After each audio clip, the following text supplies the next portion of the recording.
एक शेरनी जंगल में भटक रही थी। वो एक बच्चे को जन्म देने वाली थी। वह भूखी थी और किसी शिकार की खोज में थी। उसने भेड़ों का एक झुंड देखा। जैसे ही उसने जोर से छलांग लगाई, वह गिर पड़ी और मर गई। इस बीच उसने एक शेर बच्चे को जन्म दे दिया। अब वो बच्चा लावारिस की तरह वहाँ पड़ा रहा। ये देख एक भेड़ के मन में माँ की ममता जाग उठी। उसने अपने बच्चों के साथ उसे भी दूध पिलाना शुरू कर दिया। भेड़ के बच्चे के साथ शेरनी का बच्चा भी बढ़ने लगा। वह भी जंगल में घास और पत्तियां खाता और अपने साथियों की तरह ही मिमियाता। जब भी भेड़ के बच्चे किसी जानवर को देख लेते तो डर के भाग जाते और मिमियाते। उनका साथी शेर का बच्चा भी ऐसा ही करता।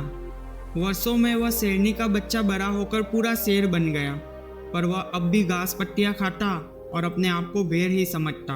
वह जरा सा खटका होने पर डर जाता और भय से कांपने लगता। एक दिन एक शेर शिकार की खोज में वहां आ निकला। उसने भेड़ों के झुंड में एक शेर के बच्चे को देखा। भेड़ों की तरह घास और पत्तियां खाते देखा। उसे बड़ा आश्चर्य हुआ। उसने सोचा कि कहीं मुझे भ्रम तो नहीं हो रहा। उसे अपनी आंख मली और फिर ध्यान से देखने लगा।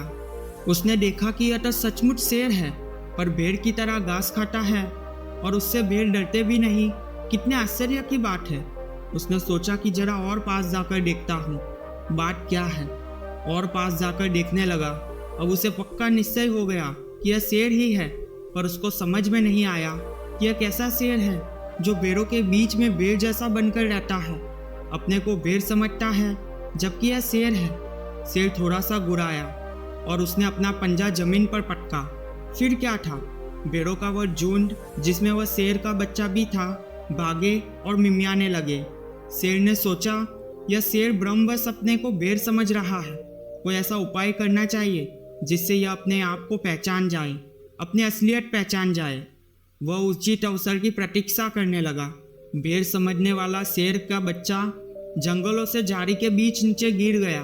शेर ने उसे पास जाकर कहा, तुम शेर हो।